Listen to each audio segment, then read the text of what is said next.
Spain rides into the city of his conquest. Behind him is Moors, his army lines the route.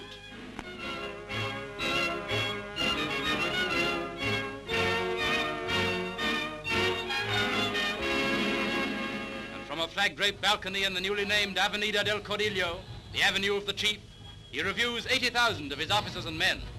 The Moors and the light tanks come first, then the Italian black-shirt division.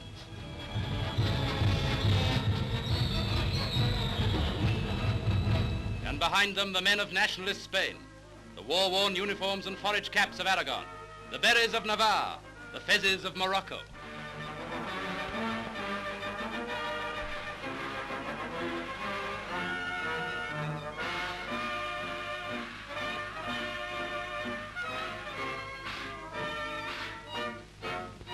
Then, off the Mediterranean coast, Admiral Franco goes to review his navy.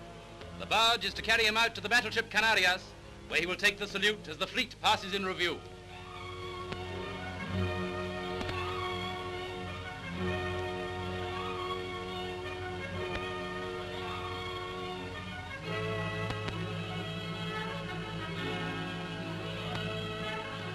Aboard the flagship, he congratulates his officers.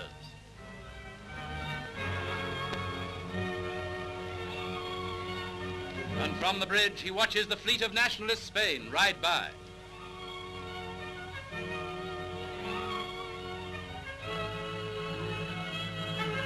Whatever we may think of these pictures, surely in our hearts there must be one prayer, that for the sake of her people, troubled Spain may now find a lasting peace. Hello everybody, Panzer King back here in the Lion's Den once again, bringing you Operation Crimson Tide. And it's the USA and KMT's turn. We are now in July of 1937, and things are getting heated up, that is for sure. But we'll go and show you what the USA is doing this turn. So, we are going to carry on with the tech rolls that we had last turn, and we're going to roll the same dice again, and we'll see how that ends up. Jet fighters, heavy bombers, long-range aircraft, strategic rockets.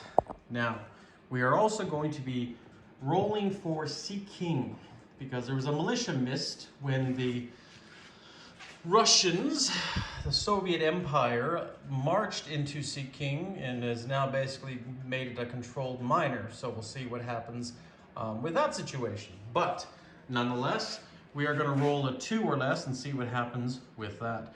We have a total, I think, of $9. We're going to save 2 here this turn, and we are going to lend lease to the Brazilians a transport, a much needed transport.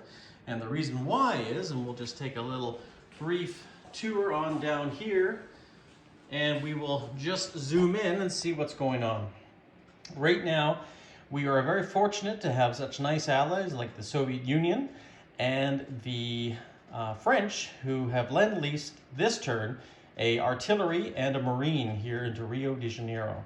Now, obviously, sending the transport down there is going to open up the Brazilian front. Since we were very fortunate that our Navy survived when the Argentinians attacked, we are going to now hopefully give an option to create all 3 borders down here open to attack.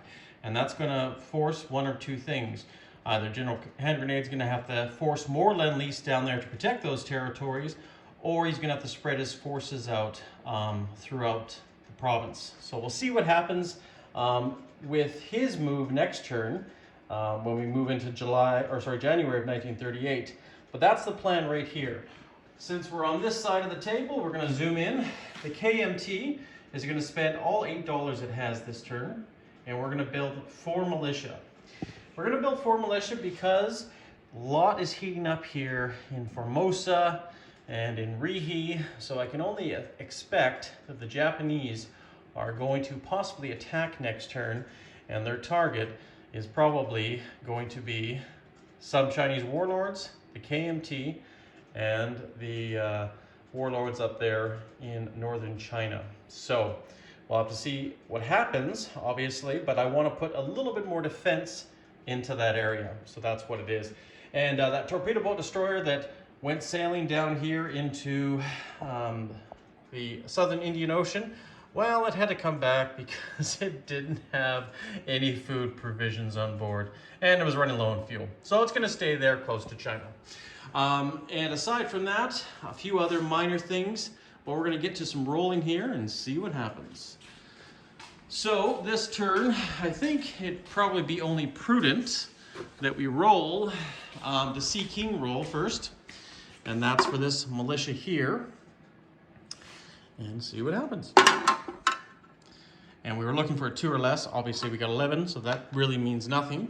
So that is done. Let's roll our tech rolls now. We're looking for these numbers or higher.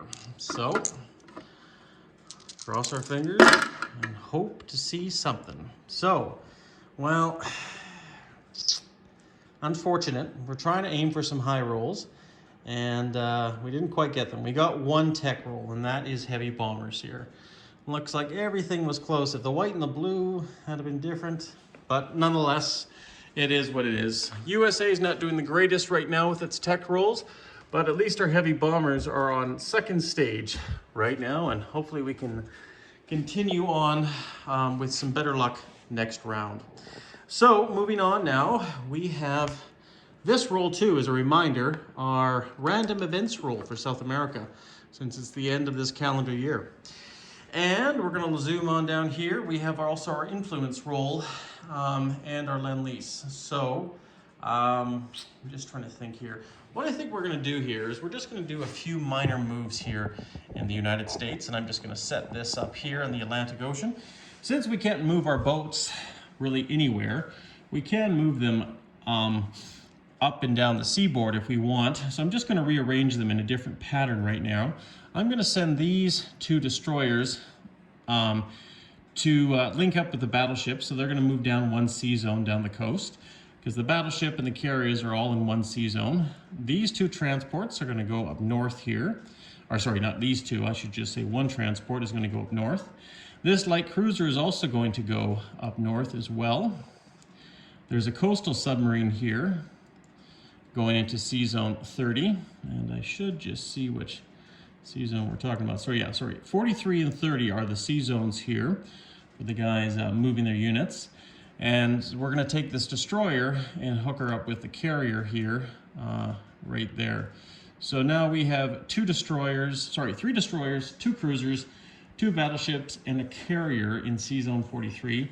And we have a light cruiser, 2 submarines of the coastal variety, and 2 transports in sea zone 30, currently right now. And we'll move on over to the Pacific side. And we're just going to take a peek here. Now we got 2 battleships here. I don't think we're going to do a whole lot of moving on around here. We're going to move our sub right here. Transport. What we're going to do is we're going to move both these transports here from sea zone 29 to sea zone 64. And we're going to move our coastal subs from here down to this sea zone as well. And we're going to move this sub up from sea zone 54 to 29. So hopefully that makes sense for now. And our cruiser is going to stay put, and that should be good. Sorry guys, I accidentally pressed the stop button, so I do apologize. I don't know why. I thought I was done my turn. Here in the KMT area, I don't think we need to do a lot of moving right now. I'm weary of putting things up on the coast because I know they got their naval bombardments, especially if they come in and attack, right? And I do want to leave forces behind, obviously for other reasons, to protect our opium trade in Szechuan. And of course, we can't really move the militia around. So realistically, we are going to stick, I think, with this setup here, and we're just going to place our units with the KMT. And of course, we'll be spending all our money this turn. So I think what we could do is we can probably do that now and get that over and done with. And we're going to take one militia, and we'll just put it right here so you guys can see. And we're going to put one militia and put it in Hunan. We're going to take another militia and put it in Shantung. And then as tight as it is, we're going to put 2 more militia into the capital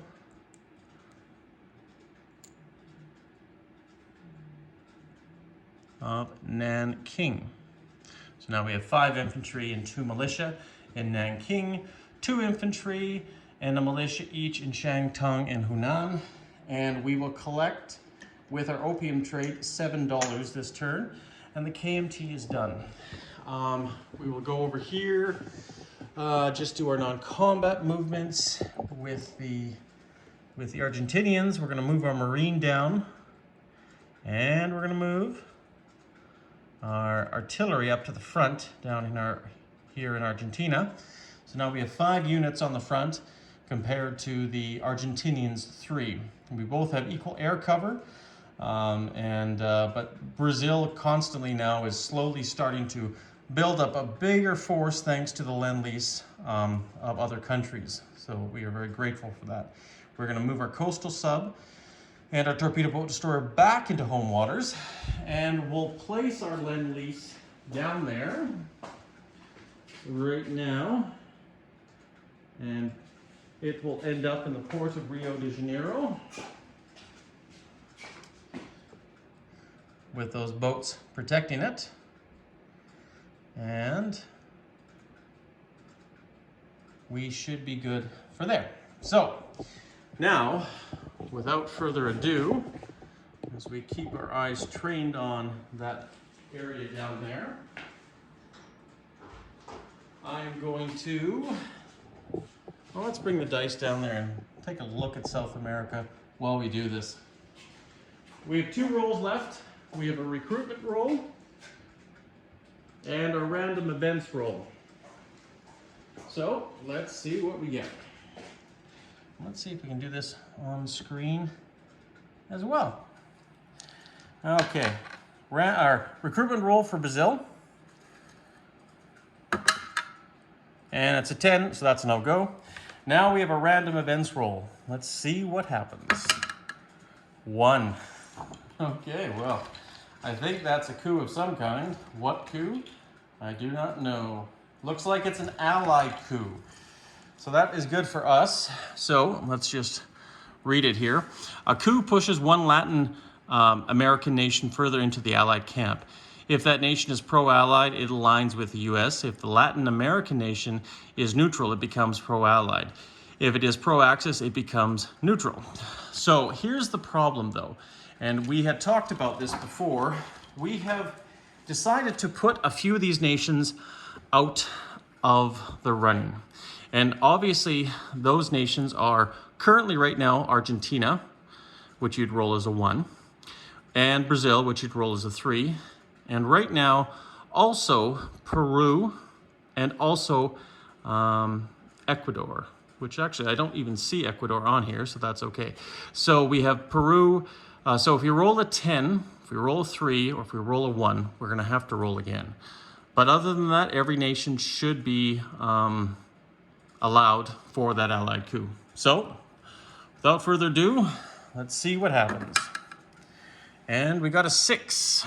6 is Colombia. And I believe Colombia is neutral. Oh, wait. Is it neutral? Yes, it is neutral. So that's good. So now we have Colombia moving closer to the pro-allied camp. And we're going to take that off right here and just quickly change it to a pro-allied state. And now, kind of a boring event, but nonetheless, it's obviously good for the allied side, if anything. But yeah, nothing was really taken from the Axis or given to the allied side, but nonetheless, we will take what we can get. So that is a 6, just to confirm, and that is Colombia. So there you go. Okay, guys, Panzer King of the Lion's Den signing out. You guys all have a wonderful evening.